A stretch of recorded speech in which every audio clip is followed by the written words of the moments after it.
Subscribe to Film Companion for your film fix. Hit the bell icon so you never miss an update. When Sara Ali Khan says that it's amazing to be related to Sharmila Tagore and that she sometimes can't believe that that's her dadi, we absolutely feel it. And if you think Saif Ali Khan is cool, well, let me assure you, he definitely got it from his mama. On today's Get to Know, let me tell you why Sharmila Tagore was truly Queen Bee even before Beyonce.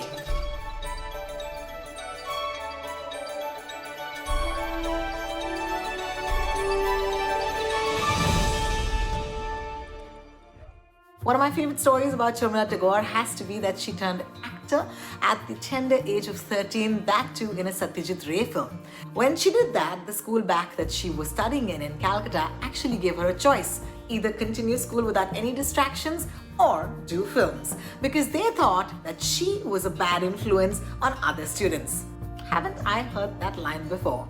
Thank God her father supported her decision, and thus began the legend of Sharmila Tagore.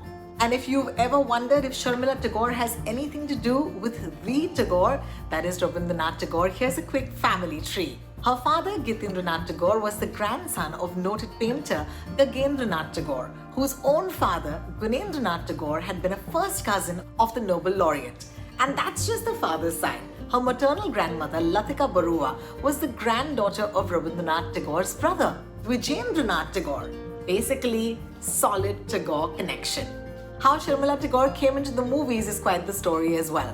Manik Da, the master filmmaker Satyajit Ray, had put out an ad in the newspaper looking for a 15-year-old girl to be cast as a child bride in his 1959 classic Apur Sansar. He noticed Sharmila in a children's theatre production and decided to cast her. It was her eyes, he said. And what eyes they were. In fact, they went on to become the motive for his next, the critically acclaimed Devi. Of course, the world was lapping up Ray's genius, but Bombay cinema, that is the Bollywood as we know it today, was yet to find Sharmila Tagore, the actor. The break came when Hindi language filmmaker Shakti Samant wanted to cast a new girl opposite the established heartthrob of India, Shami Kapoor. An angelic face with a strategic dimple and those never-ending eyes, Sharmila Tagore was a natural choice. In fact, the words, "Ye chand sa roshan chehra, zulfon ka rang sunehra," well, sometimes it feels that lyricist S.H. Bihari might be speaking of a blonde girl, while it suited Sharmila Tagore so beautifully, as if those words were actually written for her in Kashmir Ki Kali. However, An Evening in Paris that came in 1967 was the film that truly captured the personality of Sharmila Tagore, whether it was on screen or off screen. Whether it was wearing a swimsuit on screen in the film or wearing a two-piece for the cover of a film magazine entirely of her own accord, yes, queen, Sharmila Tagore was unafraid and unapologetic. Let's not forget, this is 1966, when wearing a bikini was so outrageous that the matter was even discussed in the question hour of Parliament. Sounds similar to the bad influence story, doesn't it? Well, it's an image that has stayed with us forever and paved the way for many, many leading ladies to wear what they wanted on or off the screen without the judgment. Hindi cinema back then was pretty black and white. ऐसे कपड़े सिर्फ vamps पहना करती हैं. And there she was, a Hindi film heroine, not wanting to be slaughtered as a Devi or a Dian. It was what real young women wore at the beaches or in the water, and we're still trying to make this point in 2021. It wasn't just her bikini shoot that got her attention. 1965 was when her much publicized romance with the then captain of the Indian cricket team and Nawab of Pataudi, Mansoor Ali Khan Pataudi, came to the fore. I mean, just imagine, two of the most stylish, good-looking people at the time meet each other at a party. Obviously, they both swiped right. Lekin Mansoor bhi to Nawab the na. Apparently, to get her attention, he called one day and said, "I have bought 5 refrigerators from London and I will be sending them to your house." A flustered Sharmila Tagore had to call him back out of curiosity, and thus began their romance. It was a high-flying affair. Mansoor was playing for Sussex at the time, and during the shoot of An Evening in Paris, landed up in Paris to meet his lady love.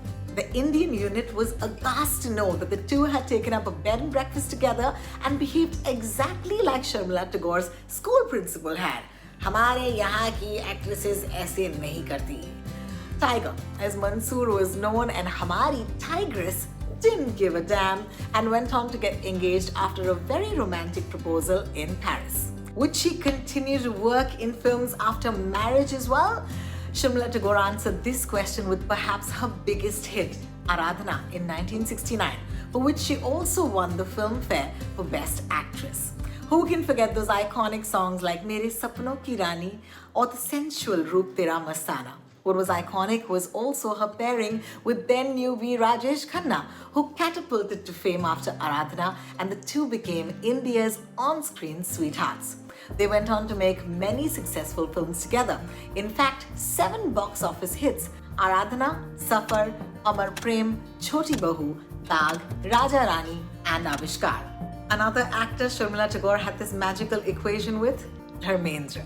The films that they did together, Tevar, Anupama, Mere Humdam Mere Dost, Satyakam, Yakeen, Chupke Chupke, Ek Mahal Ho Sapno Ka, and Sunny. She won a national award for her work in the Gulzar film Mausam in 1975 for her portrayal of Chanda, a Hakim's daughter, and Kajri, a sex worker. In 2004, Sharmila Tagore took reins of the CBFC, that is the Central Board of Film Certification, as its chairperson for a period of 6 years. She was also awarded the Padma Bhushan in 2013. With her last officially credited on-screen appearance in 2010 in the film Break Ke Baad, Sharmila Tagore has had a career in Indian cinema for over 50 years. For an Indian film heroine to have that long a career that has spanned so many decades is definitely no mean feat. Whether it was her bouffant or her winged liner for days look that she had for many years, or her awesome cool wigs, whether she dressed in saris with those hot back knot blouses, or like the genie wearing roller skates from I Dream of Genie in this song, Sharmila Tagore reimagined the Hindi film heroine to be stylish and significant at the same time. If you like this video, of course you know what to do. Hey, do comment under this and tell us what is your favorite Sharmila Tagore movie. That would really work for me.